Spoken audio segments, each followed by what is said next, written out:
Assalomu alaykum, hurmatli bankimiz mijozlari, fuqarolar, tadbirkorlar.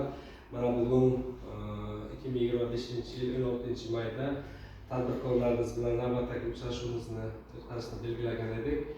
Bugun o'sha sizlar bilan uchrashgan maqsad sizlarni o'sha muammolaringizni qiynab kelayotgan, qiyinchilikka uchrayotgan o'sha vaziyatlaringizdan olib chiqish, sizlarga yordam berish bo'yicha uchrashuvlarni o'tkazib kelyapmiz. Mana bugun yana o'sha uchrashuvlarni tashkil qilishning asosiy maqsadi sizlarga yaqinda yordam berish. Bo'lmasa uchrashuvni boshlaymiz. Bir-bir o'zlaringizni tanishtirib, masalalar bo'lsa aytib ketaverasizlar. Marhamat. Assalomu alaykum.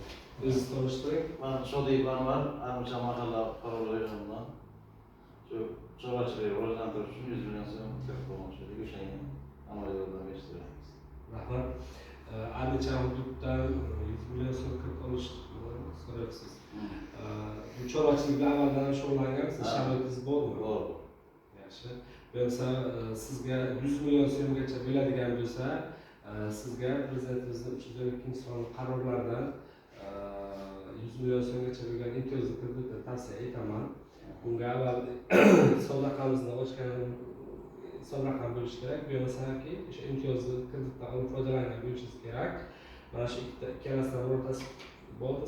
Oldin olib yopganmiz. Imtiyozli kredit olgansiz, to'g'rimi? Agar imtiyozli kredit olgan bo'lsangiz, bu mahalla banki bilan agentlik o'rganadi.